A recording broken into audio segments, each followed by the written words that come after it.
Hello students. Welcome back to the channel. आज एक्झामचा day number 3 आहे. 7 days 7 एक्झाममध्ये आज आपण थर्ड टेस्ट सॉल्व करणार आहोत, ज्याच्यामध्ये आपल्याला बघायचं आहे की ऑगस्ट सप्लिमेंटरी ऑगस्ट महिन्यामध्ये सप्लिमेंटरीची जी एक्झाम झाली होती, तर त्याच्यामध्ये जो पेपर आला होता तो आपल्याला व्यवस्थितरित्या डिस्कशन करायचा आहे. अतिशय इझी पेपर आहे, व्यवस्थित आपण चेक करूयात. ऑल राईट, चलो. So without wasting any time फटाफट आपण पेपर स्टार्ट करूयात. पहिल्या क्वेश्चनचा आन्सर ॲग्री ऑर डिसॲग्री मध्ये द्यायचं आहे. दिलेले जे स्टेटमेंट आहेत, एक तर ॲग्री असायला पाहिजे ऑर डिसॲग्री असायला पाहिजे. Okay, so question first, financial statement includes balance sheet. Agree डिसॲग्रीच्या प्रश्नामध्ये तुम्हाला रिझन्स लिहायचे नसतात, डायरेक्ट आन्सर्स तुम्हाला तिथं छापायचे असतात. All right, so financial statement includes balance sheet only, wrong. Financial स्टेटमेंट्समध्ये फक्त बॅलन्स शीट्स तर नाही, तर बाकी आणखी खूप सारे स्टेटमेंट्स असतात. राईट, जसे की प्रॉफिट अँड लॉस सुद्धा काइंड ऑफ एक फायनान्शियल स्टेटमेंटच आहे. ट्रेडिंग अकाउंट सुद्धा एक स्टेटमेंटच आहे. राईट, अशा प्रकारचे अनेक स्टेटमेंट असतात. सो बॅलन्स शीट एकच नाही. सो पहिल्या प्रश्नाचं जे उत्तर आहे येईल disagree.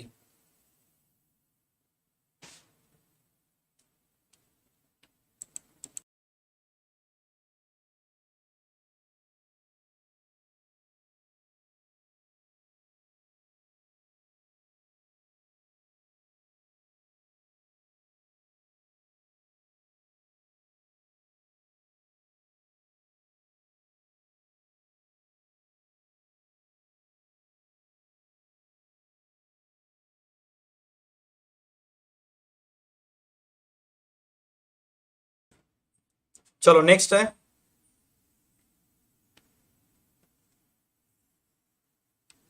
the person in whose favor the bill is endorsed is known as endorsee. The person in whose favor the bill is endorsed is known as endorsee. काय वाटते सेकंडचा आन्सर काय असेल? सेकंडचा आन्सर असेल ॲग्री. ज्याही व्यक्तीच्या फेवरमध्ये तुम्ही बिल एंडॉर्स करता त्या व्यक्तीला एंडॉर्सी असे म्हणतात, आणि ज्या व्यक्तीने ते बिल ट्रान्सफर केलेलं आहे ओनरशिप, त्याला एंडॉर्सर असं म्हणतात. Right, endorser. डन, चलो great.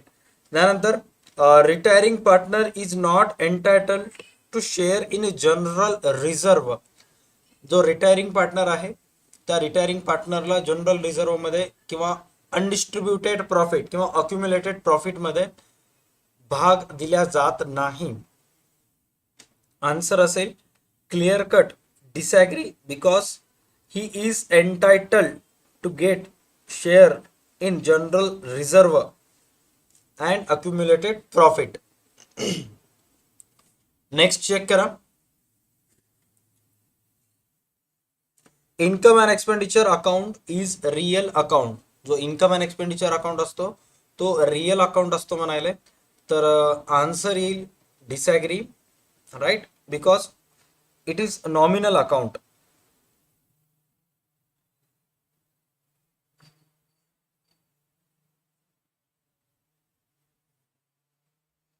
Next, partnership firm is trading concern. Trading कन्सर्नचा अर्थ काय की भागीदारी संस्थेचा मेन हेतू हा नफा कमवणे असतो. राईट, भागीदारी संस्थेचा मेन हेतू हा नफा कमवणे असतो, जे की अतिशय योग्य आहे.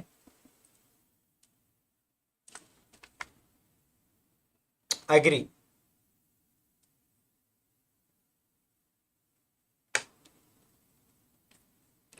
पाचीच्या पाच एकदम सोपे होते. जर अशा प्रकारचा पेपर उद्या आला तर तुमच्यापैकी मॅक्सिमम जणांचा कॉन्फिडन्स एकदम हाय असेल. राईट, आणि अनेक जणांना क्वेश्चन्स होते की दुपारी 3 वाजताच भर उन्हामध्ये आपण ही का स्ट्रीम घेत आहोत, तर त्याचं रिझन आहे की तुमचा अकाउंटचा पेपर सुद्धा भर उन्हामध्येच आहे. राईट, हां. त्याच्यानंतर नेक्स्ट आहे, select the most appropriate alternative from those given below and rewrite the statement. So पहिला क्वेश्चन आहे, a proportion in which continuing partners get share of retiring partners is known as dot dot dot ratio.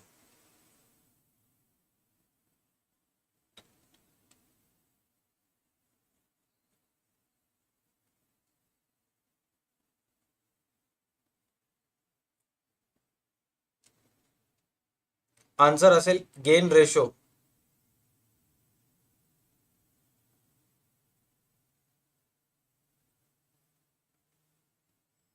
Next, partnership is completely dissolved when the partner of the firm become dot dot dot solvent, insolvent, creditors and debtors.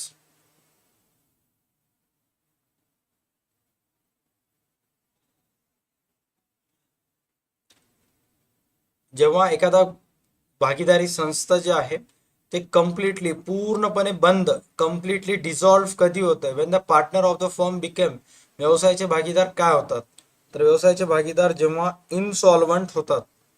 All right, done. Next आहे the person the person on whom the bill is drawn. असा व्यक्ती ज्याच्यावर bill तयार करण्यात येते, bill drawn करण्यात येते, त्या व्यक्तीला काय म्हणतात? ऑन हुम म्हणलेलं आहे, ज्याच्यावर. आन्सर आहे ड्रॉई. ड्रॉईवर किंवा ड्रॉवी हा असा एक मात्र व्यक्ती आहे की ज्याच्यावर बिल तयार करण्यात येते. Okay, done. नेक्स्ट आहे liability of partners. Liability of partner in a partnership business. आता इथं पार्टनर्स म्हणलेलं आहे, तर पार्टनरची जी लायबिलिटीज असते, ज्या भागीदाराचं वय 18 पेक्षा जास्त असते त्याला मेजर पार्टनर म्हणतात. ओके, त्या मेजर पार्टनरची लायबिलिटी अनलिमिटेड असते आणि ज्याचं वय 18 पेक्षा कमी असते, 18 पेक्षा कमी असते, त्याला काय म्हणतात? मायनर. मायनरची लायबिलिटी कशी असते? सर, मायनर पार्टनरची लायबिलिटीज लिमिटेड असते. आता इथं स्पेसिफिकली कोणाचं नाव मेन्शन केलेलं नाहीये की लिमिटेड का अनलिमिटेड, बट एक्झाम मध्ये लिहित असताना किंवा अज्युम करत असताना तुम्हाला जर पार्टनर्स म्हणलं तर तुम्हाला मेजर पार्टनर अज्युम करायचं आहे, त्यामुळे आन्सर लिहायचा आहे अनलिमिटेड. चला, न्यू प्रॉफिट शेअरिंग रेशो फटाफट कॅल्क्युलेट करून सांगा किती येईल.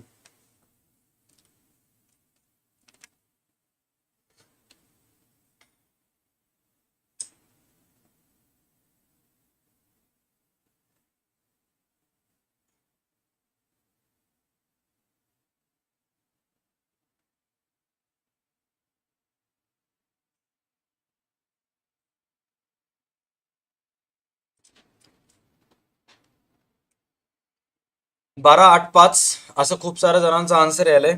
चेक करूयात. ओके, हे बघा त्यांचं रेशो किती आहे. विजय, राज आणि न्यू पार्टनर कोण ऍड व्हायले? ओल्ड पार्टनरचं नाव आहे अजय, विजय आणि संजय. ओके, तर सर्वात पहिले असं लिहूयात आपण ॲज इट इज रेशो.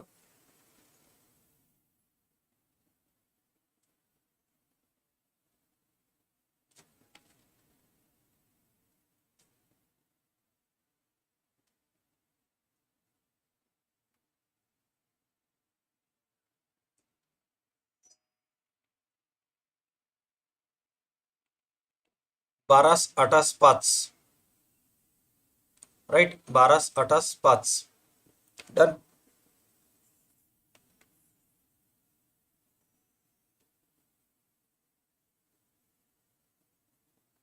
चलो, find odd one.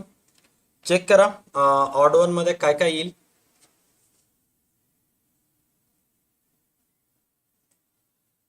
Reserve fund, bank loan, building, capital.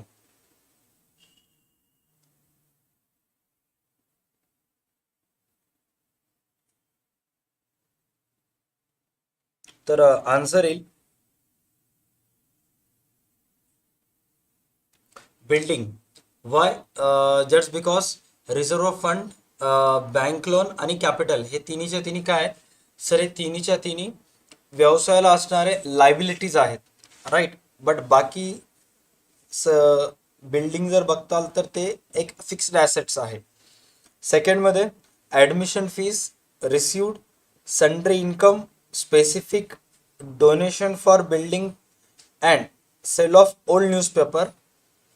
तर आन्सर येईल स्पेसिफिक डोनेशन फॉर बिल्डिंग.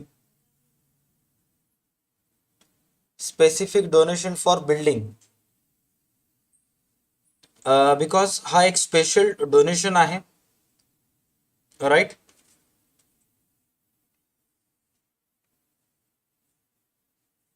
आणि बाकी सगळे रेव्हेन्यू रिसिट्स आहेत. तिसरा बघा, postage, stationery, dividend received and advertisement. Answer काय येईल? Postage, stationery, dividend received and advertisement. Answer येईल याचं पोस्टेज एक इनडायरेक्ट एक्सपेन्सेस आहे, स्टेशनरी सुद्धा अँड ॲडव्हर्टाइजमेंट सुद्धा. डिव्हिडंड रिसिव्ह जर नॉट प्रॉफिट लॉस अकाउंटच्या दृष्टिकोनातून पाहायला गेलं किंवा फायनल अकाउंटच्या पॉईंट ऑफ व्ह्यूनं पाहायला गेलं तर ते एक इनडायरेक्ट इन्कम आहे किंवा इन्कम आहे. Last, bank overdraft, library books, stock of drugs आणि इक्विपमेंट्स.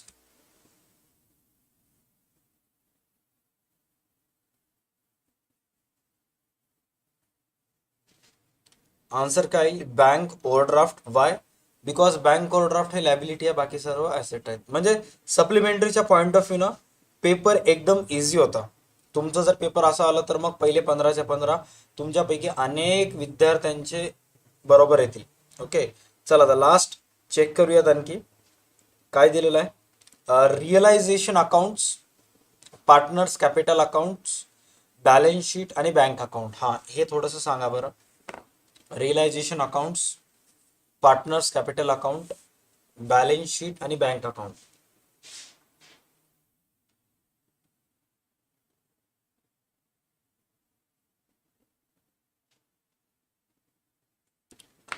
आता याचे दोन दृष्टिकोनातून आन्सर येतात. जर तुम्ही असे विचार केलात की बाबा सर रिअलायझेशन, पार्टनर्स कॅपिटल आणि बँक अकाउंट याच्यामध्ये जर बॅलन्स शीट जे दिलेलं आहे तर ते बॅलन्स शीट स्टेटमेंट आहे, बाकी सगळे अकाउंट आहेत. ओके, बट दरवेळेस असं विचार योग्य नसतो. कदाचित आन्सर रिअलायझेशन अकाउंट सुद्धा राहू शकते. पुस्तकीचा काही भरोसा धरू नका. ओके,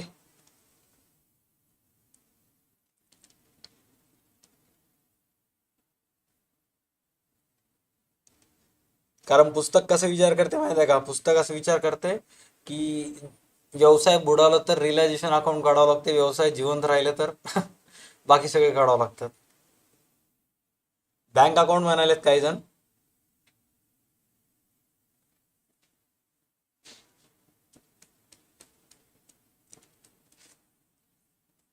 घाबरून गेलेत पोरं एकदम, असं बॅलन्स शीट उत्तर नाही म्हणलं तर. पाणी पिया रे, पाणी पिया. हा, complete the sentence. Complete the sentence.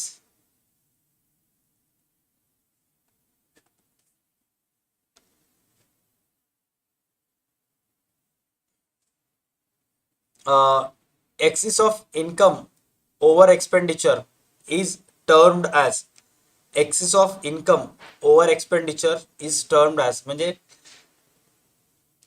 Income जास्त आहे खर्चापेक्षा, इन्कम जास्त आहे खर्चापेक्षा. आन्सर काय येईल?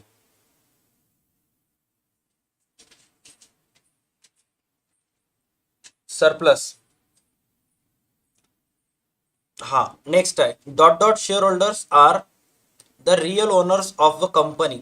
Dot dot shareholders are the real owners of the company. हे शेअर होल्डर्स कंपनीचे मालक असतात, खरे मालक असतात. कुठले शेअर होल्डर्स हे कंपनीचे खरे मालक असतात?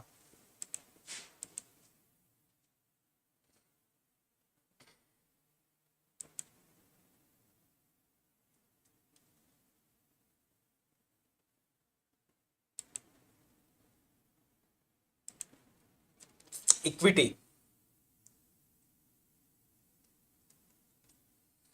Deceased partner executor loan account is shown on dot dot side of balance sheet.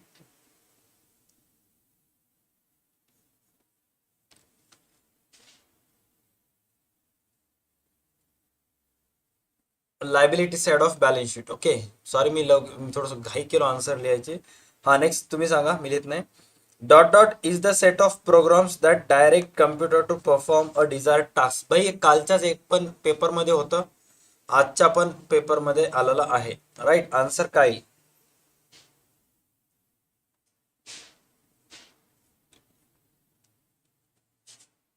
Tension मध्ये बघा बरं, कालचा तर पेपर नव्हता का? हा, कालचा पण पेपर असंच होतं. आन्सर काय येईल? सॉफ्टवेअर. त्यानंतर revaluation account is also non as dot dot dot account. Revaluation अकाउंटला आणखी एक नाव काय दिलेलं आहे? सॉफ्टवेअर इंजिनियर म्हणू नको बेटा सोनावणे. सॉफ्टवेअर इंजिनियर का म्हणालीस तू?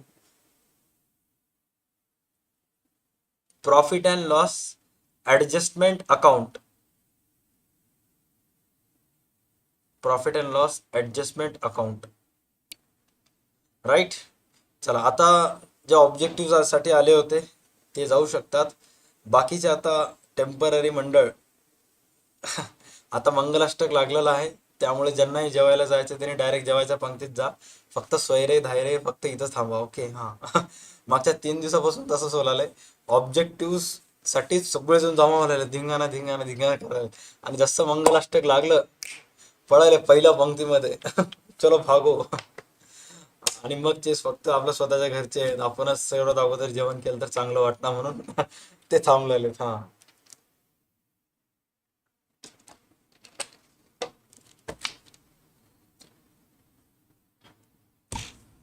सर्व पुरुष मंडळीला मंडपाच्या मागच्या बाजूला व्यवस्था केलेली आहे आणि स्त्रियांना मंडपाच्या खाली व्यवस्था केलेली आहे. जावा तुम्ही तिकडं.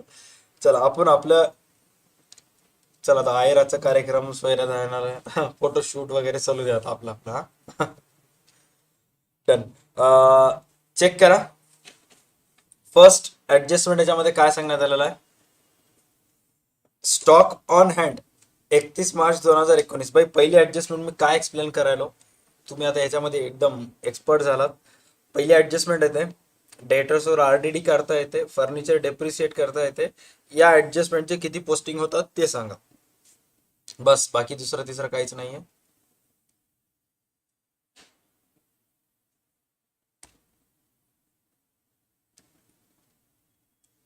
Goods of ₹8,000 destroy by fire and insurance company admitted claim 6,000. 8,000ची पोस्टिंग कुठे जाईल? 8,000ची पोस्टिंग जाईल सर ट्रेडिंग सीआर. 6,000 कुठे जाईल? बॅलन्स शीटच्या ऍसेट साईडला. राईट. त्यानंतर 2,000ची पोस्टिंग जाईल profit and loss DR side, कारण 6,000 मधून 8,000 मधून 6,000 गेले.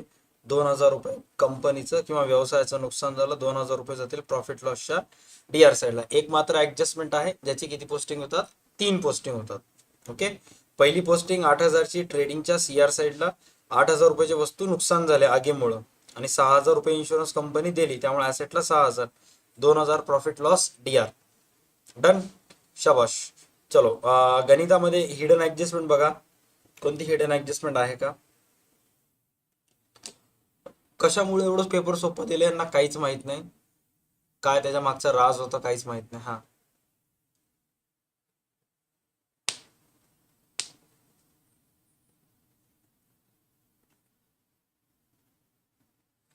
चलो, सगळे इझी आहेत, येऊन जाते, काही प्रॉब्लेम नाही.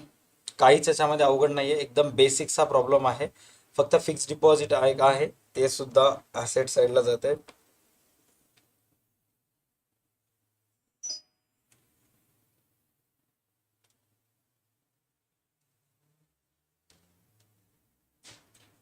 आणि कधी कधी इथं मॉर्टगेज येते. ओके. मॉर्टगेज असं जर आलं इथं तर कुठे लिहिता?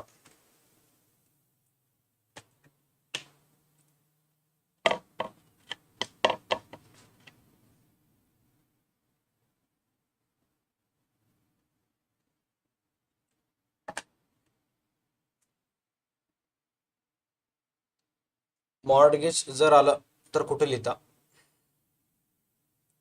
मॉर्टगेज तुमच्या पुस्तकीमध्ये पण आहे, असं का करायला? हा, मॉर्टगेज तुमच्या पुस्तकीमध्ये पण आहे. सापडले रे, सगळे सापडले इथं.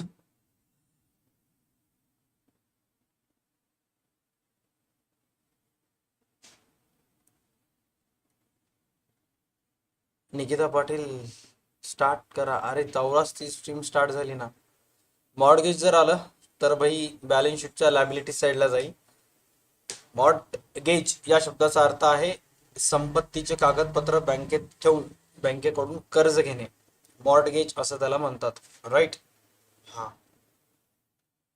तुमच्या पुस्तकामध्ये आय थिंक आहे रे, मी बघितलं होतं. एक सेकंड थांबा बरं.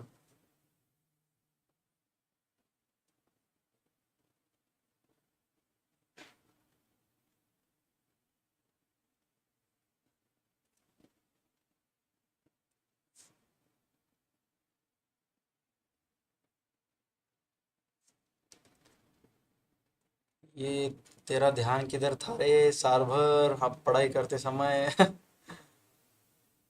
आता मॅक्सिमम म्हणून आहे. आठवलं का ते पोरग?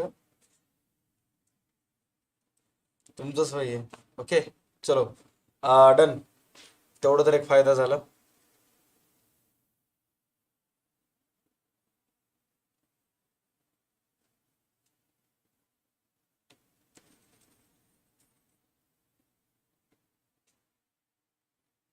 चलो आज आपण NPO ची स्ट्रीम घेतला होता सकाळी, राईट.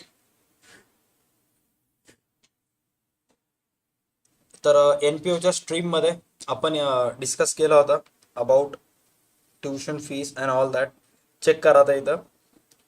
तुम्हाला लास्ट इयरची बॅलन्स शीट दिलेली आहे का? तर लास्ट इयरची बॅलन्स शीट दिलेली नाहीये. ओके, ट्युशन फीस आलेला आहे तुम्हाला इथं. तर ट्युशन फीस बद्दल इथं काय सांगितलेलं आहे चेक करा. For the current year 18-19 tuition fees are outstanding 5,000. Okay, तर सर्वात पहिला या 3,500ची पोस्टिंग कुठं होते का? Yes or no. लास्ट इयरची बॅलन्स शीट दिलेली नाही. ओके, लास्ट इयरची बॅलन्स शीट दिलं नाहीये. तर याचं दुसरी पोस्टिंग कुठं होते का? Yes or no. कुठंच होत नाही. ओके, तर इन्कम साईडला 35,000 लिहायचं. त्या 35,000 मध्ये हे 5,000 ऍड करून दुसरी पोस्टिंग काय करायचं तुम्हाला? ऍसेट साईडला टाकायचं आहे. ओके, पेज नंबर 9 दिलेला आहे इथं. पेज नंबर किती आहे? 8. असं नाही की दुसऱ्या पेजवर बॅलन्स शीट असेल. त्याच्यानंतर इथं खाली काही ऍडजस्टमेंट सुद्धा दिलेले आहेत. कॅपिटल फंड ऑलरेडी काढून दिलेला आहे 16,51,000. आणखी एक महत्वाची गोष्ट, ऍडजस्टमेंट 5च आहेत म्हणून एवढंच करून येताल आणि बाहेर आल्यानंतर चेक करताल, अरे मायला आणखी त्याचे ऍडजस्टमेंट होते काय म्हणताल, बाहेर येऊन शिट म्हणावं लागेल मग. हा, असं करू नका. थोडंसं पेपर बघा, कारण हे बघा 9व्या पेजवर ऍडजस्टमेंट 5 पर्यंत दिलेले आहेत. असं वाटते की हा बरं झालं 5च ऍडजस्टमेंट आहेत. मागच्या साईडला बघा, इथे 2 ऍडजस्टमेंट आहेत. ओके, हा. तर हे झालं ट्युशन फीसची. नेक्स्ट आहे ऍडमिशन फीस 50% कॅपिटलाइज भाई येऊन जाईल. आउटस्टँडिंग सॅलरी टू टीचर्स येते. सॅलरीमध्ये ऍड दुसरी पोस्टिंग लॅबिलिटी साईडला येऊन जात आहे. तरी सुद्धा चेक करूयात. ड्युरिंग द इयर टीचर्सला सॅलरी किती दिला? 1,20,000 रुपये ड्युरिंग द इयरमध्ये टीचर्सला आपण सॅलरी दिलं. ऍडजस्टमेंटमध्ये चेक करा, मागच्या वर्षी टीचर्सची काही सॅलरी देणं घेणं बाकी होती का? काहीच देणं घेणं नव्हतं. तर सरळ सरळ एक्सपेंडिचर साईडला जायचं आहे. एक्सपेंडिचर साईडला जाऊन सॅलरी टू टीचर्स 1,20,000 मध्ये तुम्हाला ऍड करायचे आहेत 6,000. बाकी येऊन जाईल. त्यानंतर डिप्रिसिएशन बुक्स 10% कॅल्क्युलेट करता येते. चला आता थोडंसं कॅल्क्युलेशन पार्ट देतो, म्हणजे थोडासा फायदा होईल तुमचा. ओके, बुक्सची अमाऊंट चेक करा. बुक्सची ओपनिंग अमाऊंट आहे 2.5 लाख रुपये. वर्षाच्या सुरुवातीला बुक्स तुमच्या जवळ होते. त्याच्यानंतर ड्युरिंग द इयर मध्ये बुक्स परचेस केला तुम्ही 30,000चे. कॅल्क्युलेट करा 2.5 लाख वर आणि वर्षभराचं आणि 30,000 वर किती महिन्याचा चार्ज होईल. इथं 1,7 दिलेला आहे, राईट. तर याचा अर्थ 9 महिन्याचा चार्ज होईल. ऑल राईट, 9 महिन्याचा चार्ज होईल. कॅल्क्युलेट करा स्टेप बाय स्टेप. पर्सेंटेज तुम्हाला सांगितलेला आहे 10%. चला आपण लिहूयात.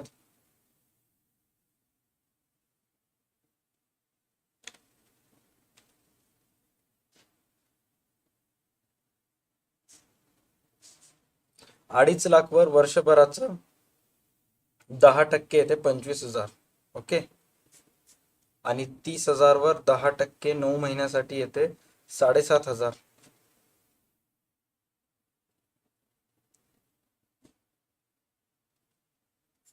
32,500. स्टेटमेंट थांबा भाई, थोडस आता दुसरी स्ट्रीम आहे हा. जस जसं माणसाचं दिमाग हे होत राहते तसं दिमाग खराब होत राहते. त्यामुळे बिनकामाचे प्रश्न विचारू नका. अकाउंटचं चालू आहे, थोडंसं अकाउंटकडे फोकस करा. कोणत्या स्ट्रीम बद्दल काहीच विचारू नका. जेही स्ट्रीम्स येणार आहे त्याच्याबद्दल ऑलरेडी व्हिडिओमध्ये जाऊन बघा, तिथं दिसेल कोणते येणार आहे कोणतं नाही ते. 32,500 आले का चेक करा.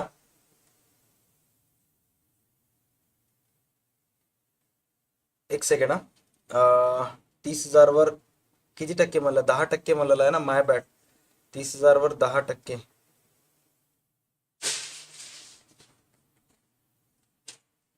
9 मंथसाठी 0,0,0,0 750.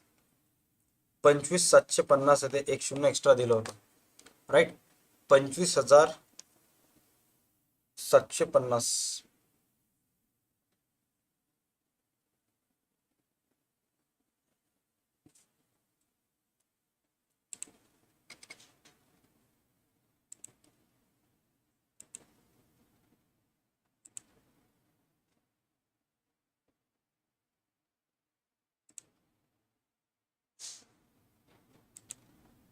चेक करा 25,750 आले का.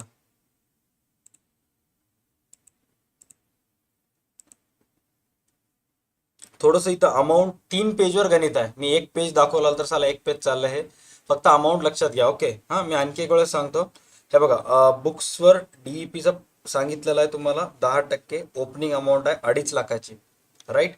त्याच्यानंतर ओपनिंगवर 2.5 लाख वर 10% आलं 25,000. ह्याचा मॅटर क्लोज झालं. त्यानंतर परचेस ड्युरिंग द इयर आहे 30,000. 30,000 कधी परचेस केला आपण? 30,000 परचेस केला 1/7/18ला. ओके. मग 30,000 वर 10%. 30,000 वर चेक करा. 30,000 वर 10% बघा किती येईल. 2,250 आले. मी आणखी एक वेळेस कॅल्क्युलेट करतो, थांबा.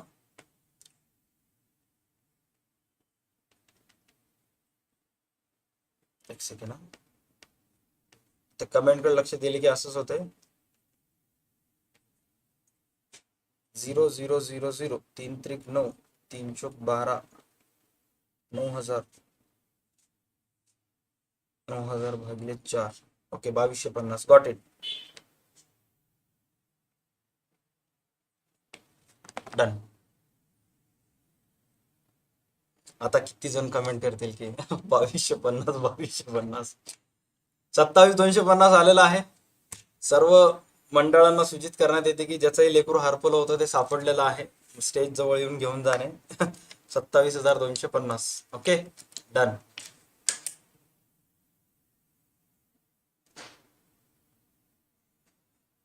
चला, त्यानंतर फर्निचर. असं असं जर कधी सरचं वर्गामध्ये चुकलं असेल तर आमच्या शाळेतले सर म्हणत होते की अरे नाही रे, मी मुद्दामून चुकलो, तुमचं लक्ष होतं की नाही बघायला म्हणून. ना मी तसं म्हणणार, मी सरळ सरळ म्हणलो माझं लक्ष नव्हतं, मी 3,000 वर काढलो होतो. हा,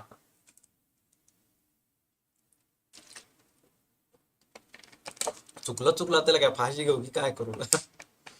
मी 3,000 वर काढलो होतो, माझं लक्षच नव्हतं. राईट. 27,250. Okay, done.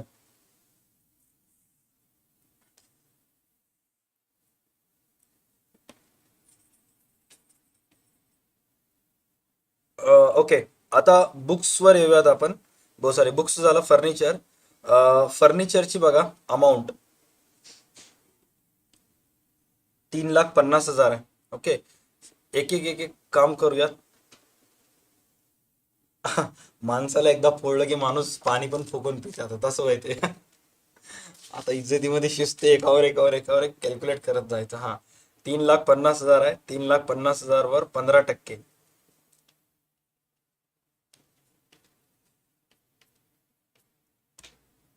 करा कॅल्क्युलेट, किती येत आहे? 35, 10%, 35,000, 17,500, 52,500. तिचं 52,500 आन्सर आले.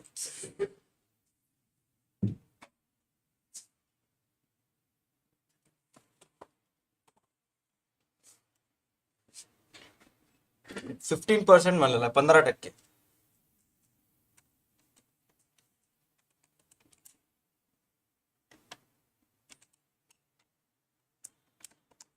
Right, 52,500. Next, during the year मध्ये फर्निचर परचेस केलं आपण 20,000चं. आता किती महिन्याचं डीईपी निघेल ते सांगा. सर 1/1/19 दिलेला आहे, तर 3 महिन्याचा चार्ज करूयात आपण. 20,000 वर 15% 3 महिन्यासाठी.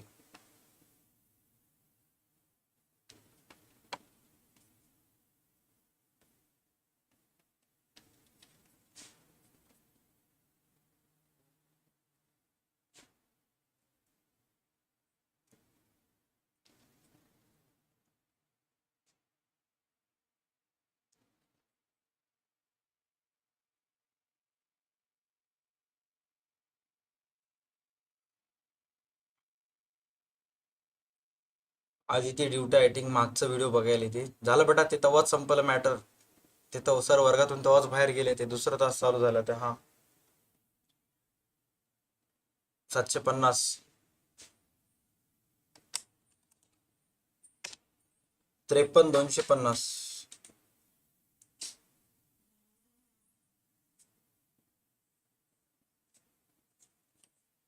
53,250.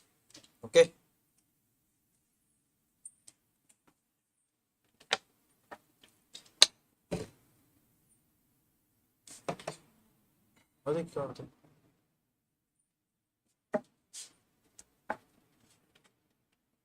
डन.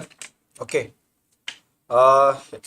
त्याच्यानंतर government grants should be capitalise. सरकारी अनुदानाची रक्कम कॅपिटलाइज करायची आहे. तुम्हाला शासनामार्फत किती रुपये आले होते? 86,500. इन्कम साईडला आउटर कॉलम मध्ये किती रुपये लिहिताल?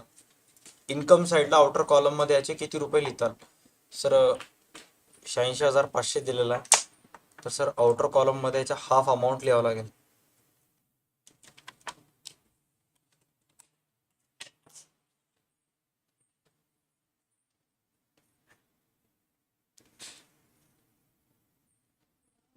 $43,250.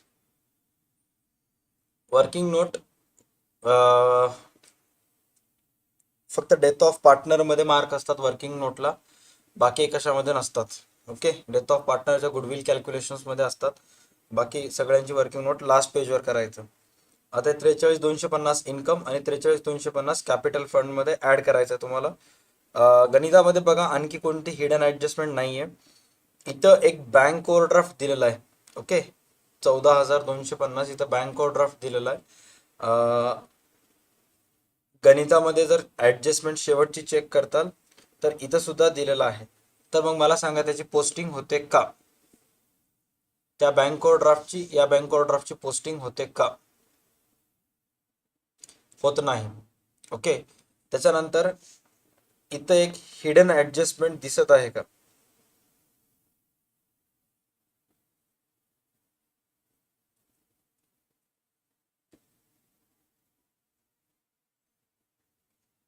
%9 बँक डिपॉझिट. राईट, चला सांगा त्याच्यावर किती रुपये इंटरेस्ट येईल? 1.5 लाख वर 9%,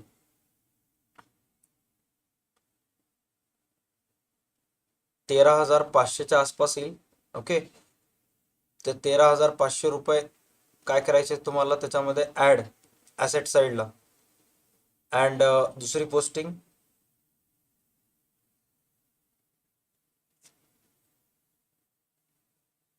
इन्कम अँड एक्सपेंडिचर अकाउंटच्या इन्कम साईडला लिहावं लागेल.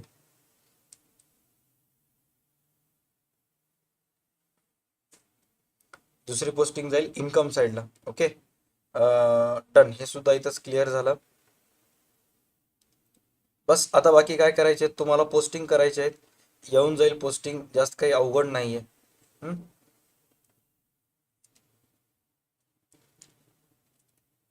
डोनेशन फॉर प्राइज फंड हा एक स्पेशल डोनेशन आहे. बरं एक मिनिट थांबा. इंटरेस्ट च आपल्याला इथे एक पोस्टिंग दिलेली आहे. ओके, मी आता लक्ष दिलं. 12,750. ओके, तर मला सांगायचं आहे तुम्हाला टोटल त्या बँक डिपॉझिटवर 13,500 रुपये इंटरेस्ट यायला पाहिजे. त्यापैकी 12,500 रुपये आलं, सॉरी 12,750 रुपये आले. किती रक्कम इंटरेस्ट ऑन बँक डिपॉझिटची स्टील आउटस्टँडिंग आहे? सर साधं सिंपल रिझन आहे, 13,500 यायला पाहिजे होतं, 12,750 आपल्याला इंटरेस्ट आला त्यावर. ओके, राहिले किती मग 750. तर 750 रुपये आपल्यासाठी काय अक्रूड इंटरेस्ट म्हणू शकता किंवा आउटस्टँडिंग इंटरेस्ट तुम्ही त्याला म्हणू शकता. ओके, मग इन्कम साइडला पोस्टिंग करत असताना बस असंच लिहायचं तुम्हाला, by interest on bank deposit 12,750, outstanding interest 750, 13,500. Done, right. And आणखी काय आहे का बघा याच्यामध्ये? ऍडमिशन फीस ऑलरेडी झालं. ऍडमिशन फीसचं काही घेणं देणं नाहीये.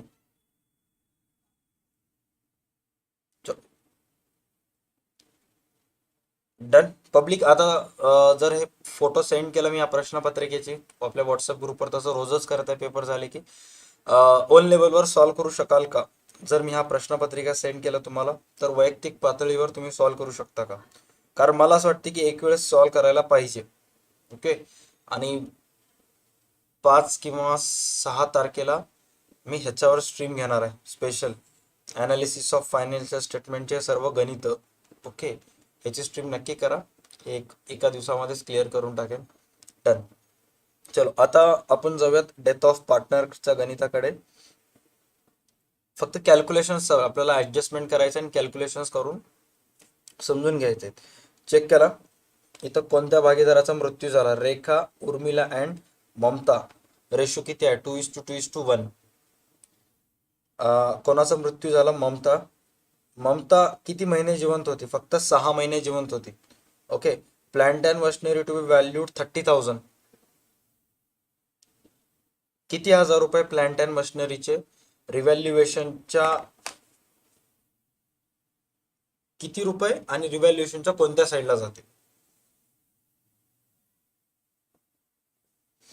5,000 रुपये. राईट. हा, रिव्हॅल्युएशनच्या कोणत्या साईडला जातील? 25,000ची किंमत 35,000 झाली.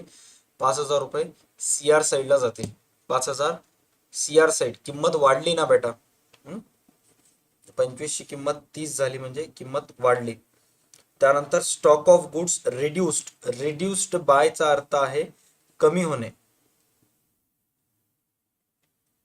तर स्टॉक मधून 1,500 रुपये लेस करून तुम्हाला डीआर साईडला लिहायचे आहेत. त्यानंतर ड्रॉविंग्स ऑफ ममता. चला, ममताची टोटल ड्रॉविंग किती येईल सांगा. ममताची टोटल ड्रॉविंग किती रुपये येईल?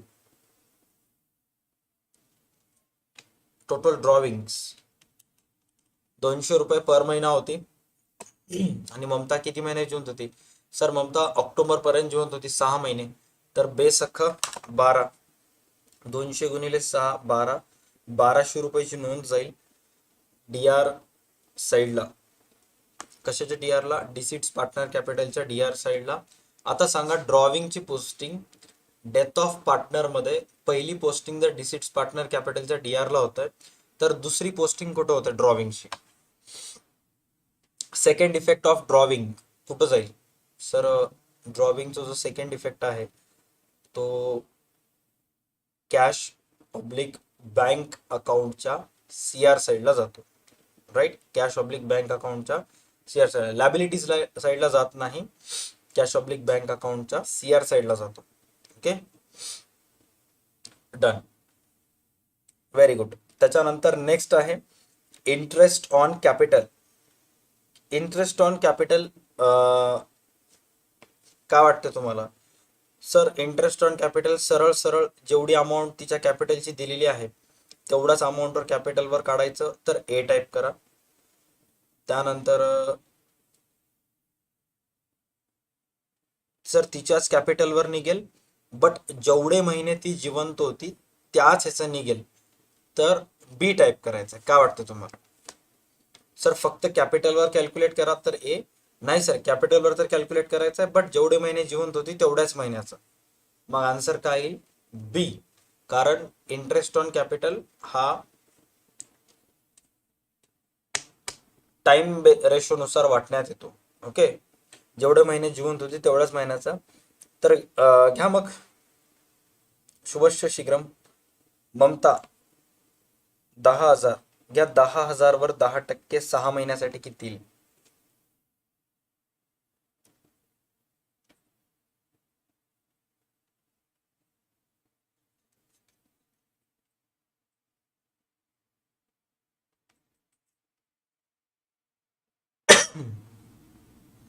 आता सांगा interest on capital current account, sorry तिच्या कॅपिटल अकाउंटच्या सीआर साईडला जात आहे, राईट. ते पण तिचं कॅपिटल अकाउंट असेल तिच्या सीआर साईडला.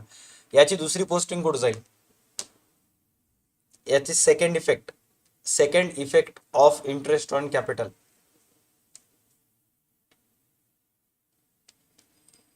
आजची स्ट्रीमले भारी चालू आहे ही. यातले क्वेश्चन्स खूप मस्त आहेत, इंटरेस्टिंग आहेत सर्व क्वेश्चन्स. राईट, तनुजा कदमचं एक्झॅक्ट करेक्ट आन्सर आलेलं आहे. ओमचं सुद्धा करेक्ट आन्सर आलेलं आहे की जेव्हाही आपण डिसिट्स पार्टनरच्या कॅपिटलवर interest on capital find out करतो, तर ते बॅलन्स शीटच्या लायबिलिटी साईडला, सॉरी बॅलन्स शीटच्या ॲसेट साईडला जे आपण सस्पेन्स अकाउंट लिहितो, तर त्या सस्पेन्स अकाउंटच्या रकमेमध्ये आपल्याला हे ॲड करावं लागतं. Okay, done. अँड जर इंटरेस्ट ऑन ड्रॉविंग असेल तर हे सस्पेन्स अकाउंटच्या रकमेमधून लेस करावं लागतं. Very good. श्रद्धा मठवालेचं सुद्धा आन्सर आलेलं आहे. नेक्स्ट आहे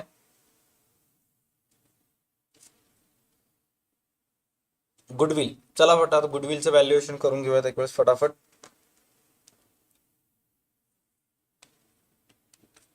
The deceased partner's share of goodwill is to be valued 2 years purchase of average profit of last 3 years. घ्या बरं, बेरीज करा, टोटल प्रॉफिट किती आली?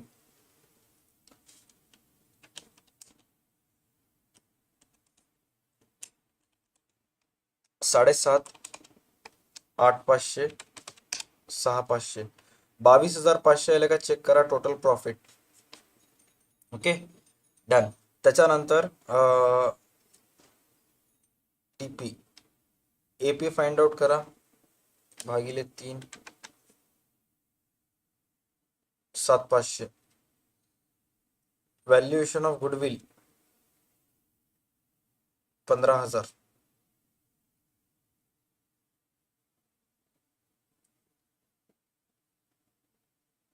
15,000ला त्यांच्या रेशोनुसार भाग देऊयात आपण, जे की आहे 2:1 म्हणजे 1/5.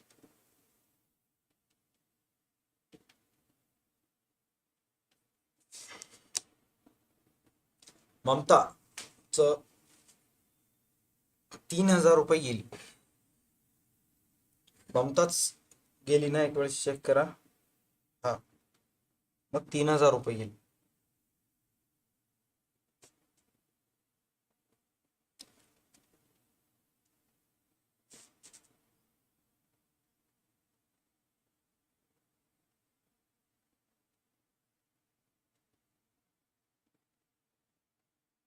डन. अँड त्याच्यानंतर नेक्स्ट ॲडजस्टमेंट सस्पेन्स अकाउंट. इथं काय सांगण्यात आलेलं आहे? The deceased partner share of profit up to the date of her death should be based on average profit of last 2 years. Okay, चला मागच्या 2 वर्षाचा ॲव्हरेज प्रॉफिट घ्या. 8,500 प्लस 6,500 करा बेरीज, 15,000.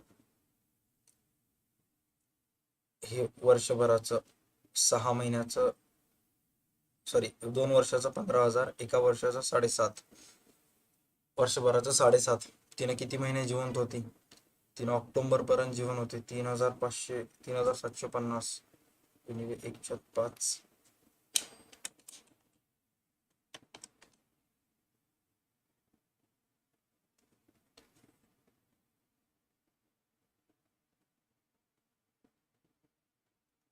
750.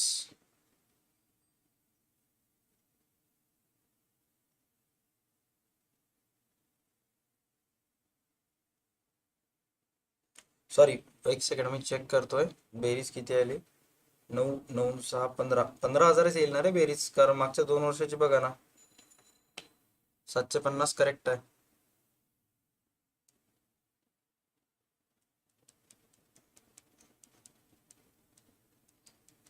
तर मागच्या 3 पेपर मध्ये मी सगळं एकदम सिस्टमॅटिक करून सांगलो. आता संपलं, आता जिरला. आता डायरेक्ट रोकठोक उद्याच्या पेपर मध्ये डायरेक्ट मी गणित लावून बसतो असं 2 मिनिट. इथे लिहितो गुडविल, गुडविलची अमाऊंट, आणि इथं लिहितो सस्पेन्स अमाऊंट, बस. बाकी जे तुम्हाला करायचं ते करा. बरोबर आलं तर थम्स अप शेअर करा म्हणतो. बाकी काहीच करणार आता. हा, कारण तुम्हाला सुद्धा मी सुरुवातीपासून तेच गोष्ट सांगितलं, तुम्ही सुद्धा फ्रस्ट्रेटेड होऊन जाता डायरेक्ट. चलो, 750 आलं, मॅटर क्लोज. हे गणित इथं संपलं. याच्यामध्ये बाकी बघूत काही ना काही राहतेच यार आणखी. Mumtaz capital account showing the balance payable to executor loan and goodwill, झालं, दोन्ही झालं. त्याच्यानंतर नेक्स्ट आहे जनरल रिझर्व. भाई, डेथ ऑफ पार्टनर मध्ये जनरल रिझर्व सर्वांना डिस्ट्रीब्यूट करावं लागते. बरं, गणितामध्ये आरडीडी बद्दल काहीच म्हणलं नाही. ओके, तर मग सपोज जर या गणितामध्ये तुम्हाला बॅलन्स शीट तयार करा म्हणलं असतं, तर मग बॅलन्स शीट मध्ये कोणती अमाऊंट लिहिला असता? डायरेक्ट 9,750 ऍसेटला लिहिला असता का काही छेडछाड वगैरे केला असता एक्सपेरिमेंट पर्पज म्हणून?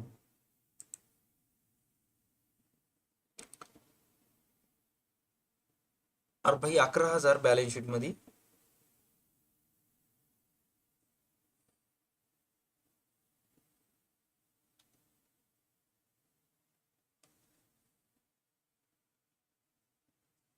ऍडजस्टमेंट आहे का त्याच्याशी रिलेटेड? बघा बरं, कुठं ऍडजस्टमेंट आहे.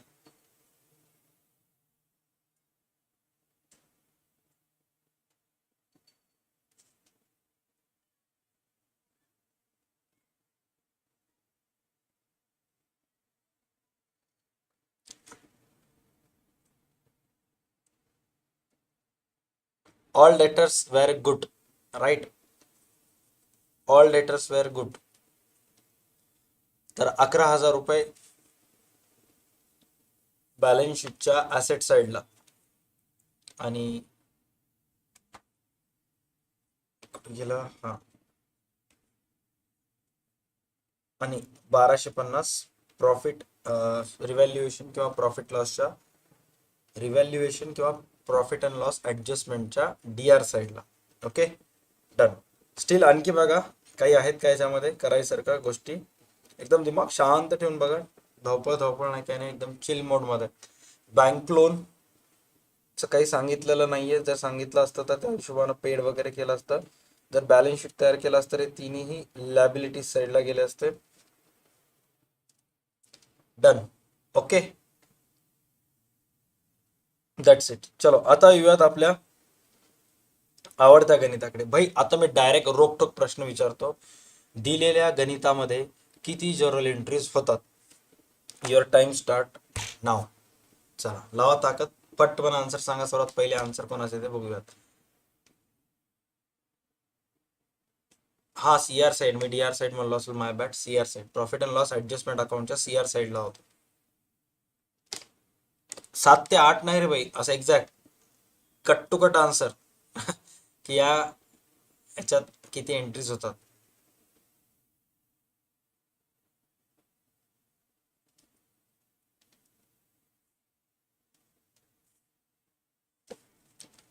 दहा म्हणायले, 10 15 16 बघूत, आपण चेक करूया आता. 4 कॉल आहेत, 4 × 2. भाई, 8 तर फिक्स आहेत. 8 एंट्रीज तर कुठंच जायना. ड्यू रिसिव्ह ट्रान्सफरचे तर फिक्स आहेत. आता फक्त कोणाचं तर फॉरफिचर वगैरे जर झालं तर मग बाकीचे बघूयात. ओके, हा भाई, सहकारची स्ट्रीम आज 6 वाजता आहे आणखी एक, त्यामुळे ते बघूया. आता सध्या इथं अकाउंट कर फोकस करू दे सिद्धेश. तू कॉमर्स आहेस, तू असं करू नकोस. ओके, गणिताकडे लक्ष दे. डन. चला, सर्वात पहिले आपण चेक करूयात. यार काल ते पेज कुठं आहे?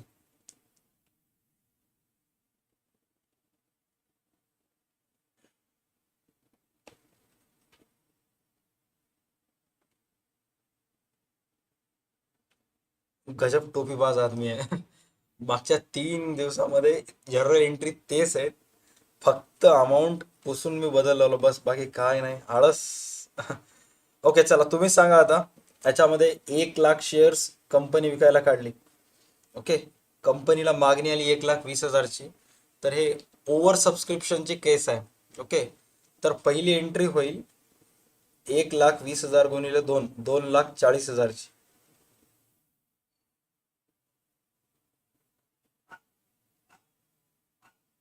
राईट. चला नेक्स्ट, बाकीचे जे 20,000 शेअर्सचे पैसे आहेत ते प्रो रेटा अलॉटमेंट झालेला आहे का कंपनीनं रिजेक्ट केलेला आहे? घेऊन जाऊन असं ये लो तुम्हारे 20,000 शेअर के पैसे और दफा हो जाओ असं म्हणून पैसे फेकून मारले शेअर होल्डरच्या तोंडावर. सर, पैसे आपण कंपनीनं वापस केलं. कंपनीनं पैसे वापस केलं म्हणजे काय ते? मग बँक अकाउंट येते CR साईडला, अलॉटमेंट येत नाही. अलॉटमेंट कट इथं आता CR ला येते टू बँक अकाउंट. 2,40,000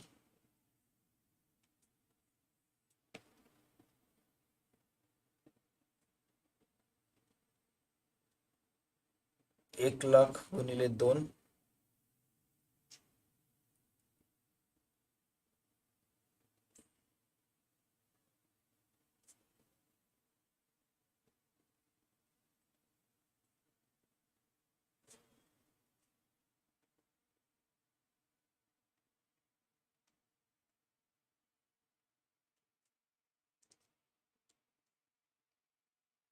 टन.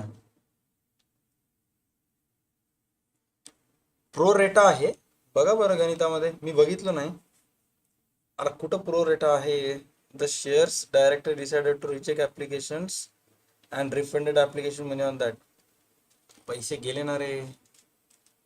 हा ओके, प्रो रेटा नाहीये. शिवानी डोंगरे आणि कोण होता? हा ओके ठीक आहे.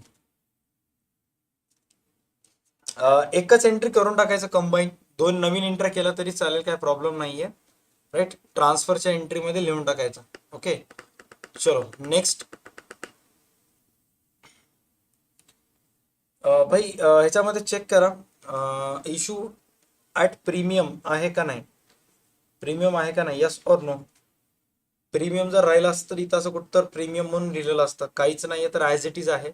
आता इथून पुढची जे एंट्री आहेत ते सगळे किती लाखाचे होतील?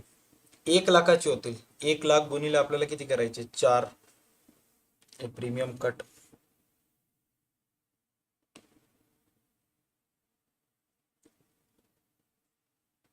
4,00,000 bank account DR to equity share allotment account CR. 4,00,000 4,00,000. याला असंच ठेवतो, उद्या कामाला येते, छेडछाड नको. First and final call 2,00,000. First call. पहिले बघूया त्यार तिनं कोणत्या कॉलचे पैसे दिले नाही. अरे भाई, कोणी पैसे इथं ज्यानं पैसे दिले त्याचं काही नावच नाही भाई. 8च एंट्री होतात ना, 8च एंट्री होत मग. कारण मला असं वाटलं की कोणाचं जर एकाचं शेअर होल्डरचं कॉल्स इन एरर्स असेल. इथं कॉल्स इन एरर्स बिरर्स काहीच नाही. आता समोरच्या 2 एंट्रीचे अमाऊंट हे 2,00,000 आणि याच्या एंट्रीचं तुमचं तुम्हाला माहित आहे. 2,00,000 2,00,000 विषय समाप्त. That's it. हा गणित इथंच संपला. हा एक छोटासा प्रश्न विचारतो. काहीच कॅल्क्युलेशन करायचं नाही, काही नाही. पेन बिनच्या बाजूला ठेवून टाकायचं. माइंडमध्ये जर्नल एंट्रीज आणायचं 8च्या 8. बॅलन्स शीट टोटल किती आहे ते सांगायचं. बॅलन्स शीट टोटल जर सपोज ह्या गणिताची बॅलन्स शीट केला तर टोटल ऑफ बॅलन्स शीट किती येईल?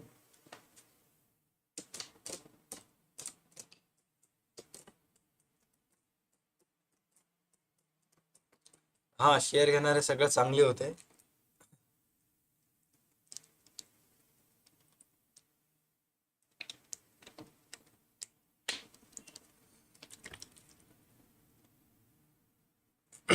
अरे बॅलन्स शीट काय बघ, बस एवढंच गुणाकार करायचं तुम्हाला.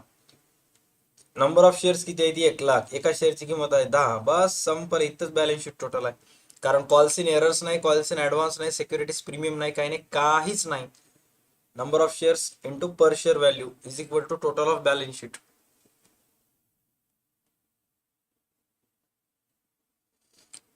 हे 7चाच पेपर आहे अर्चना. फक्त आज 7 तारीख नाहीये म्हणून काही नाहीये, तुम्हाला सुद्धा असंच पेपर येईल. हा. 7ला जर असा पेपर आला तर मग पूजा प्रक्षाळ एकदम खुश होणार आहे. पहिले इंग्लिशचं सगळं फेकून देणार आहे पूजा. कारण अभ्यास खूप केली पूजा प्रक्षाळे अकाउंटचा.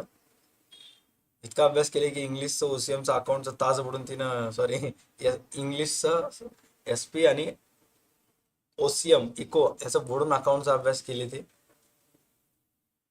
डन भाई. बिल ऑफ एक्सचेंज चेक करा. बिल ऑफ एक्सचेंज भाई आता सांगा. आता तुम्ही सगळे आता म्हणजे जे पाहुणे रावळे होते ते सगळे गेले. आता जे पण 110-109 पब्लिक आहे हे सगळे आपल्या घरातले माणसं आहेत. त्यामुळे घरातल्या घरात खोटं बोलणे. इमानदारीने सांगा. आपल्याला स्वयंपाक आहे, टेन्शन घेऊ नका हा. या गणितामध्ये गणित बघून सांगायचं टोटल किती जर्नल एंट्रीज होतात.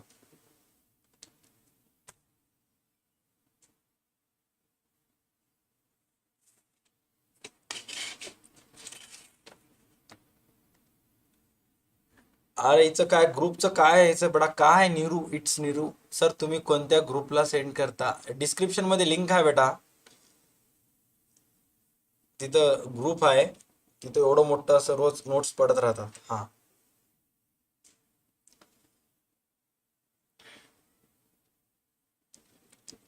6 एंट्रीज म्हणाले. चला आपण चेक करूयात. सेल्स परचेस नाहीये तर पहिली एंट्री ऍक्सेप्टन्सची होईल 36,000ची, ड्रॉन बाय संध्या. तर या गणितामध्ये ड्रॉवी आहे संध्या.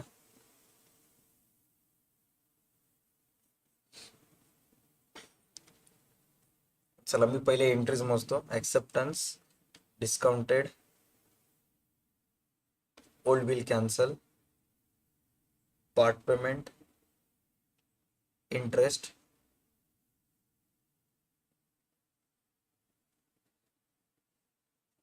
किती एंट्री झाले? 1, 2, old bill cancel 3, part payment 4, interest 5,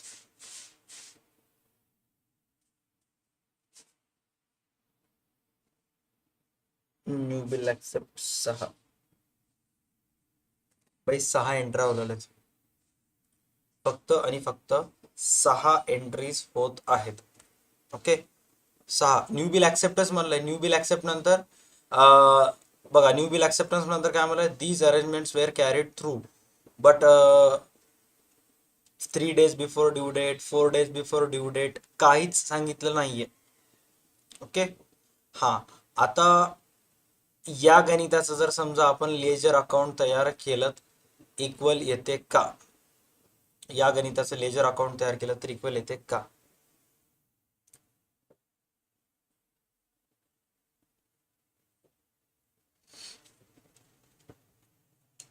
कारण हिसाब क्लिअरच झाला नाहीये. फक्त आपण बिल ऍक्सेप्ट केला, तिने पैसे दिले का? नाही. म्हणजे लेजर अकाउंट जे आहे ते इक्वल येणार नाहीये. ओके. पेपर एकदम इझी आहे. तुम्हाला फक्त कॅल्क्युलेशन परफेक्ट पाहिजे. ओके. सो पेपरचं पीडीएफ टाकल्यानंतर कधीही आज दिवसभरामध्ये हा गणित सॉल्व्ह करून घ्या आणि याचं लेजर अकाउंट काढून बघा, इक्वल येणार. आणि लेजर अकाउंट काढत असताना 2 गोष्टी लक्षात घ्यायचं. इथं सेल्स परचेस दिलं नाही त्यामुळे बॅलन्स बीडी व्यवस्थित लिहायचं. जे बॅलन्स बीडी लिहिता ते व्यवस्थित लिहायचं. आणि ड्रॉवर ड्रॉवी बघा, त्यांचे नाव काय दिलेलं आहे. ड्रॉवरचं नाव संध्या आहे. पहिलं येते ते ड्रॉवरचं नाव नसते. सॉरी, इथं मी असं का लिहिलो यार.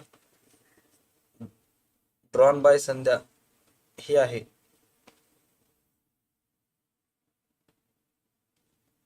विद्या जे आहे ती ड्रॉवी आहे आणि संध्या जे आहे ते ड्रॉवर आहे. कारण क्लिअर कट म्हणलेला आहे ड्रॉन बाय संध्या. जो व्यक्ती बिल तयार करतो त्याला ड्रॉवर असं म्हणतात. ओके सर, ड्यू डेट काढताना बिलची ड्रॉनची एंट्री घ्यायची का ॲक्सेप्टन्सची एंट्री घ्यायची ऑब्जेक्टिव्ह मध्ये? हे बघ, बिलाची ड्यू डेट काढत असताना जर ते बिल आफ्टर डेट असेल तर मग ज्या दिवशी बिल तयार झालं त्या दिवशी घ्यायचं. ओके अँड जर आफ्टर साईट असेल तर ज्या दिवशी बिल ॲक्सेप्ट झालं त्या दिवशीपासून बिल कॅल्क्युलेट करायचं. Okay, after date after sight matter करते. सपोज 1 जानेवारीला बिल तयार झालं, 5 जानेवारीला ॲक्सेप्ट झालं, कालावधी मग मॅटर करते. आफ्टर डेट आणि आफ्टर साईट चेक करायचं. बाकी आणखी कोणाचा काय डाऊट आहे?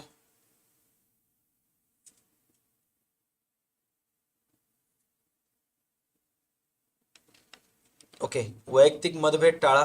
हे काय तुम्ही दोघं बेंचसाठी भांडून घेतल्यासारखं भांडून गेला? शांत बसा रे. नाव लिहितो बघा मॉनिटर फळ्यावर. हा, थोडं शांत बसा. रेणुकाचं म्हणणं आहे की सर जनरल एंट्री झाल्यावर दोन्ही कॉलमची टोटल अमाऊंट लिहिणं गरजेचं आहे का? यस, लिहावं लागते बेटा, otherwise marks कटतात.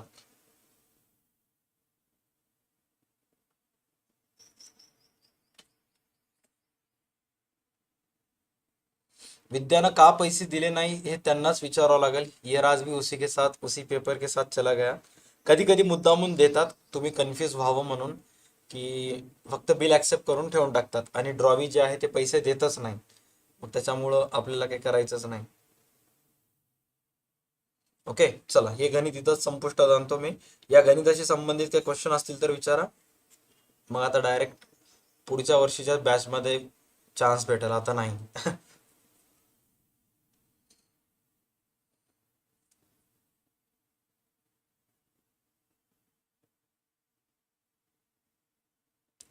Bye next problem आहे डिझोल्युशनचं. डिझोल्युशनच्या जर पेपरमध्ये जर्नल एंट्रीज आले तर पोरांचं खूप अवघड समस्या होणार आहे. का? कारण डिझोल्युशनच्या पेपरमध्ये हे बघा, सन्ड्री ॲसेट्सची जर्नल एंट्री करायची असेल, ओके, तर इथल्या इथं वाचून तुम्ही करू शकता. Sundry assets, sundry liabilities, general reserve, हे सर्व गोष्टी गणित बघूनच तुम्ही सॉल्व्ह करू शकता.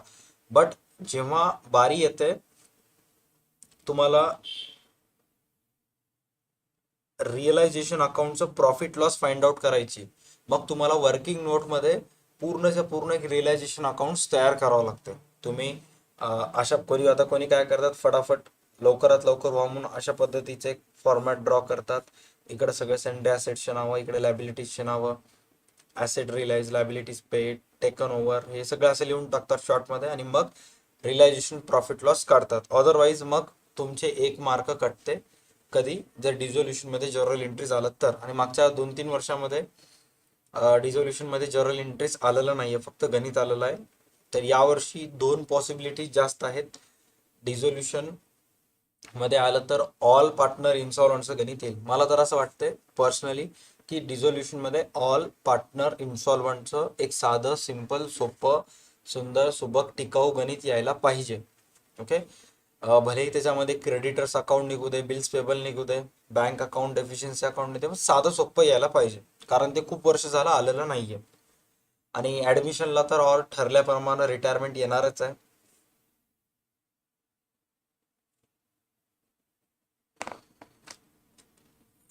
ग्रुपमध्ये जॉईन व्हायची, अरे यार ते काय झालं माहिती आहे का, व्हॉट्सअप ग्रुपची लिंक फुल झालेली आहे. त्या जे एक ग्रुप होतं ते फुल झालंय, जागा मावना गेली त्याच्यामध्ये. आता दुसरे एक ग्रुप तयार केला ते पण फुल झालंय.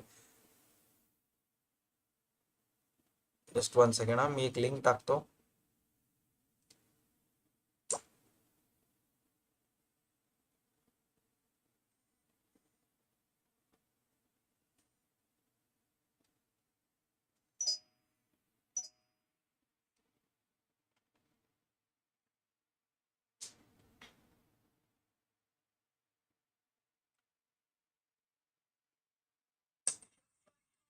काय युट्यूबर भाई दिमाग खराब करते ऍडव्हर्टाईज येऊन. मला लई राग आहे तशी युट्यूबर ऍडव्हर्टाईज आले की, पण नंतर रिअलाइज होते की ते ऍडव्हर्टाईज आलं तरच पैसे भेटतात, मग चांगलं वाटतंय. असं ऑटोमॅटिक मन शांत शांत होते. हा, व्हॉट्सअप ग्रुपची लिंक टाकलेली आहे, जॉईन व्हा त्या वेळेला. ज्यांनी ऑलरेडी जॉईन झालेले आहेत त्यांनी काय व्हायचं नाही. 2-2 3-3 ग्रुपमध्ये उगा एक बसमध्ये जागा भेटली एक बसावं. ऑलरेडी जागा असताना दुसऱ्या सीटवर दस्ती टाकणे माणसानं. ऑलरेडी जर एका ह्याच्यामध्ये असाल तर एकच, तर सगळ्या ह्याच्यामध्ये तेच येणार आहे.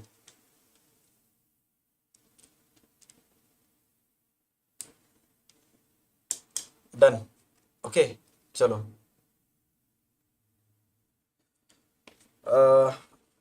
ऍसेट रिलाइज येऊन जाते. त्याच्यानंतर ऍसेट टेकन ओव्हर दिलेला आहे. त्याच्यानंतर शीतलनं फर्निचर टेकन ओव्हर केलेलं आहे. दोघांचे 2 टेकन ओव्हरचे झालेले आहेत. त्यानंतर रिलायझेशन एक्सपेन्सेस, भाई याच्यामध्ये काहीच नाही, एकदम सोपं गणित आलेलं आहे. 3च ऍडजस्टमेंट आहेत, एक asset realisation, asset taken over आणि डिझोल्युशन एक्सपेन्सेस. या बाकी दुसऱ्या तिसऱ्या गणितात काहीच नाही, एकदम सोपं गणित आहे. ओके, बिल ऑफ एक्सचेंजचा काय फॉर्मॅट येईल का? फॉर्मॅट म्हणत निकिता पाटील तुला लेजर अकाउंट बनायचं आहे. अच्छा, ड्राफ्ट म्हणायचं आहे का? अच्छा, ड्राफ्ट म्हण. बिल ऑफ एक्सचेंजचं ड्राफ्ट यावर्षी येऊ शकते बेटा. हो राईट, बिल ऑफ एक्सचेंजचं ड्राफ्ट येऊ शकते. अकाउंटमध्ये टाइम मॅनेजमेंट नसते श्रद्धा. जितके जास्त प्रॅक्टिस केली असते तेवढं लवकर तुझं गणित परफेक्ट होऊन जाते. ओके, टाइम मॅनेजमेंट वगैरे काय राहत नाही. तुम्ही 7च्या 7 पेपर सॉल्व्ह केलं 2 तासामध्ये तुमचं बोर्डाचं पेपर होऊन जाते. Okay, board change, paper pattern काही चेंज वगैरे झाला नाहीये, जसंच तसं आहे, काहीच चेंज झाला नाहीये. चला चला, आता थोडस टाइम पास बंद करा. रिटायरमेंटचं गुडविल आपण कॅल्क्युलेट करूया, त्यामुळे नंतर ऑलमोस्ट लगेच स्ट्रीम एंड करू. तेवढंच मला सुद्धा रिलॅक्सला टाइम भेटते, कारण संध्याकाळी आज 8 वाजता इम्पॉर्टंट स्ट्रीम आहे. गुडविल चेक करा. Goodwill of the firm value thrice check करा. थ्राईस म्हणलेला आहे, म्हणजे थ्राईस म्हणजे काय? 3 times, right? 3 times, 3 times. Average प्रॉफिटच्या 3 पट गुडविल आहे. चला, मागच्या 5 वर्षाचं ॲव्हरेज प्रॉफिट घ्यायचं आहे, प्रिसिडिंग लास्ट 5 इयर्स. चला घ्या, बेरीज करा. 3000. बाई मला इथे एक डाऊट ठेवलेला, इथे प्रिंट मिस्टेक, मला असं वाटलेलं प्रिंट मिस्टेक आहे. थोडं बघा की इथं इथं 16,000 दिलेलं आहे. ओके, सॉरी, 2015-16चं 3 दिलेलं आहे, आणि मग त्याच्यानंतर डायरेक्ट इथं 31 असं दिलेलं आहे. मला असं इथं वाटतं की इथं 30 असायला पाहिजे, पण आता जे दिलेलं आहे ते करूयात आपण. ओके, चला, पहिलं 3, 31,500, 30,000,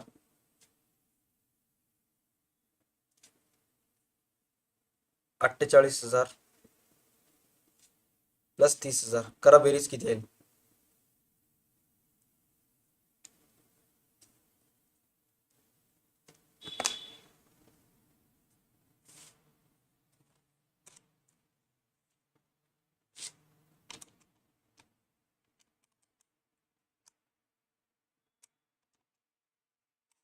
सहकारचा पेपर आय थिंक एक दिवस पुढे आलाय, 4 तारखेला आलाय सहकारचा पेपर, म्हणजे उद्याच आहे आय थिंक, परवा दिवशी 5ला होत वाटतं ना सहकारचा पेपर, एक दिवस अगोदर घेणार आहेत.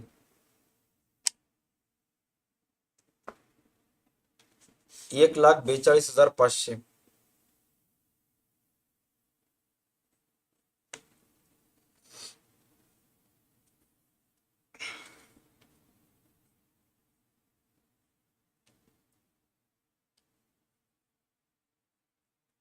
एक 42,500. ओके, भागिले 5 करा.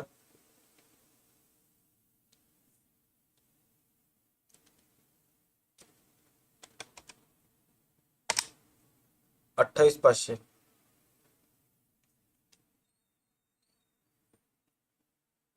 28,500 ॲव्हरेज प्रॉफिट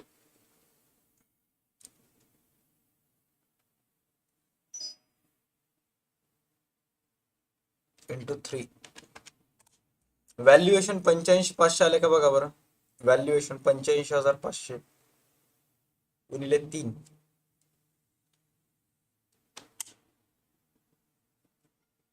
राईट, आता रेशो चेक करा. 2:1:1. अरे भाई, कॅल्क्युलेटर शिवाय जमना आम्हाला. कॅल्क्युलेटर राहिलं तरच दिमाग चालते, आणि मी ओपनली सांगतो तुम्हाला सुद्धा कॅल्क्युलेटर परफेक्ट पाहिजे, म्हणजे सॉरी 12वीला, पण ते अलाउड नाहीये. हा, पण डिग्रीला अलाउड आहे. तुम्ही डिग्रीला जा, तुम्ही जसं आता मोबाईलला चांगले चांगले कव्हर घेता, पुढच्या वर्षी तुम्ही सुद्धा भारी भारी कॅल्क्युलेटर घेताल बीकॉमला गेले की. कारण त्याच्याशिवाय काय नाहीच. दोनास एकास एक. आपल्या महाराष्ट्र बोर्डामध्ये नाही, बट सीबीएसई बोर्डामध्ये जेव्हा तुम्ही जाता तिथे कॅल्क्युलेटर अलाउड नाही, बट तिथं उत्तर पत्रिकेमध्ये जे फॉर्मॅट असतात हे सगळं आपण जे ड्रॉ करताना तिथे ऑलरेडी तयार करून येतात पेपरमध्येच अगोदरपासूनच.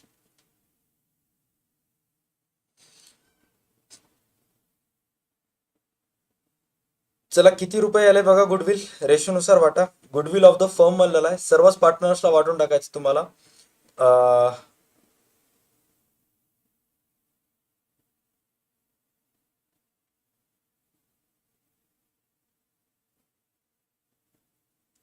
5 होता 5ला काही टेन्शन नाहीये.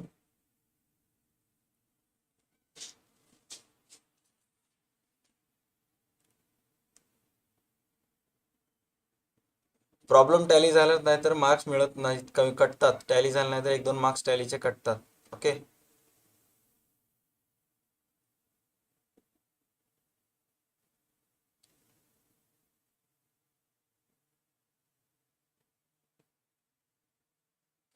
बैलेंस शीट मध्ये गुडविल आहे ते थोडस बघा, येडे येडे करू नका.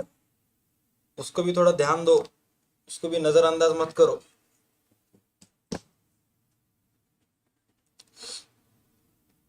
कोणी आहे का रे, कसं करायचं सांगा फटाफट. एनीवन, कोणाला तरी काही ना काही आयडिया असेल.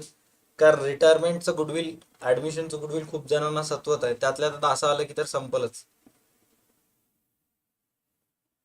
आपल्या पुस्तकामध्ये पण एक प्रॉब्लेम आहे ज्याच्यामध्ये रिटायरमेंट मध्ये असं गुडविल दिलेलं आहे.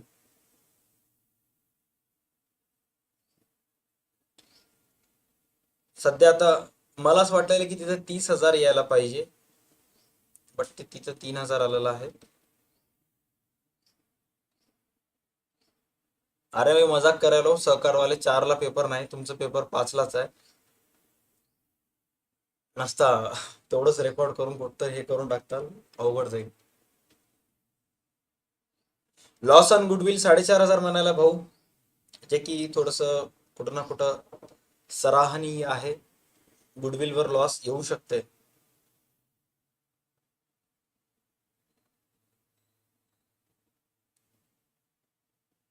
तुमच्या रिटायरमेंटच्या पुस्तकामध्ये जे रिटायरमेंट ऑफ पार्टनर आहे त्याच्या प्रॅक्टिस प्रॉब्लेम मध्ये एक गणित आहे. 30,000चं गुडविल 28,500 होते. 1,500 रुपये काय तर लॉस रिव्हॅल्युएशनच्या डीआर साईडला टाकावं लागतं आपल्याला. ओके. 1,500चं पुस्तकामध्ये 30चं दिलेलं आहे.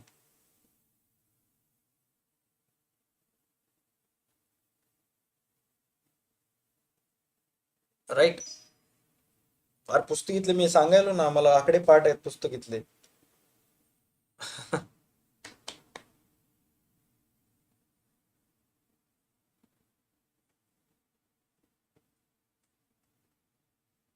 तुम्हाला पुस्तकीतला प्रॉब्लेम सांगतो ते तेवढा एक प्रॉब्लेम करून घ्या.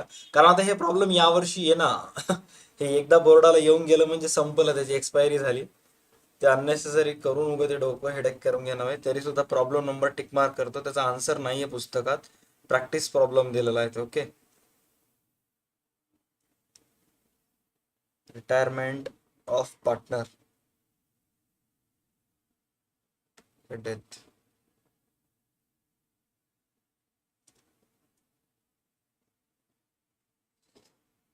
राईट. हे बघा, हे माहिती 30,000 आहे, 28,500 होते. सेम सेम प्रॉब्लेम आहे. आता बघा, हे प्रॉब्लेम आता जे आपण करायलो ते आणि हे दोन्ही प्रॉब्लेम सेम आहेत. फक्त मला असं वाटतं त्यांनी काय केलेत माहित आहे का,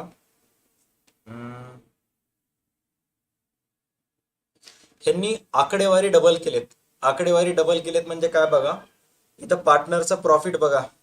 इथं पार्टनरचं प्रॉफिट किती आहे, 40, 30, 15 आहे. राईट. तर 15चं गुणिले 3 केले आणि तिप्पट केले. 40चं तिप्पट 21 होते. 21, 30चं 90 आणि 15चं 45. म्हणजे सेम गणित आहे, फक्त अमाऊंट यांनी वाढवून टाकले. इथं 1,000 होतं, इथं 3,000 केले. ज्याही विद्यार्थ्यांना हे गणित केलेलं आहे त्याला ते गणित ऑटोमॅटिक येऊन जाते. ओके. हा 3x केलंय, 3x न गुणाकार केलेला आहे. असंच करतात बोर्डवाले, दुसरं तिसरं काही नाही करत. आता हे गणित ऑलरेडी येऊन गेलेलं आहे, तर याची व्हॅलिडिटी संपली, तरी सुद्धा एक वेळेस सॉल्व्ह करून घ्या. राहिलं ऍडजस्टमेंटचं, तर चेक करा.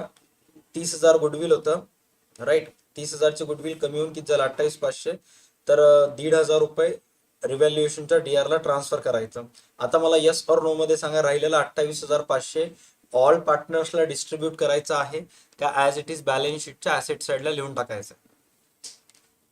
28,500 किंवा या गणितामध्ये जे पास जे काय असेल ते त्याचं काय करायचं, एक्झॅक्ट ट्रीटमेंट काय करायचं?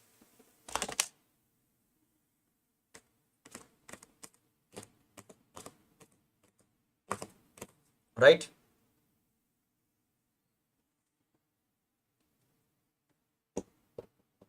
Balance sheet, asset side, done. बस हे झालं रिटायरमेंट. भाई त्याच्यानंतर कोणता आहे? ऍडमिशन.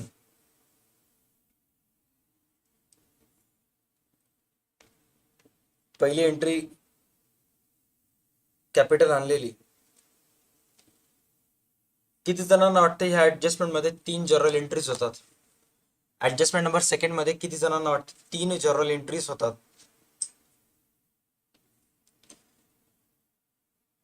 एक गुडविल आणलेली, दुसरा गुडविल डिस्ट्रीब्यूट केलेली, आणि तिसरा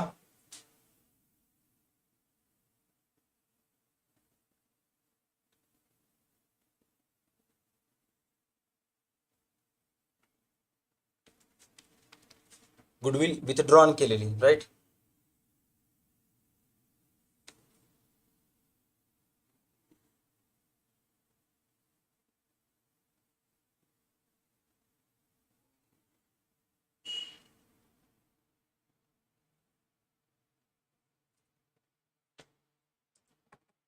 तीन एंट्रीज होतात.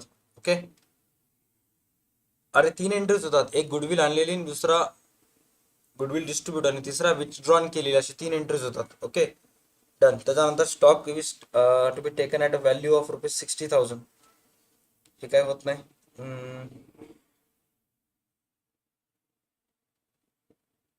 That's it.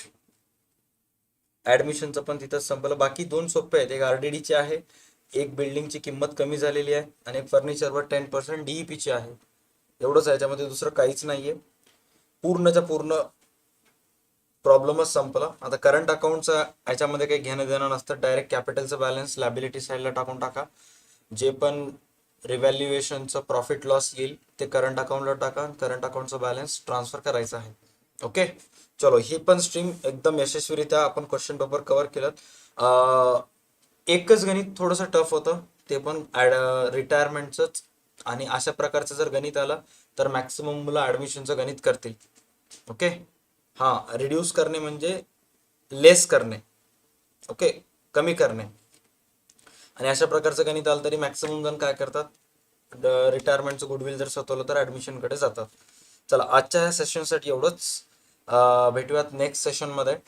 तोपर्यंत संध्याकाळी 8:30 वाजता आपण करेक्ट भेटूयात. इकॉनॉमिक्सचं खालील प्रश्नांची महत्त्वाची उत्तरे लिहा.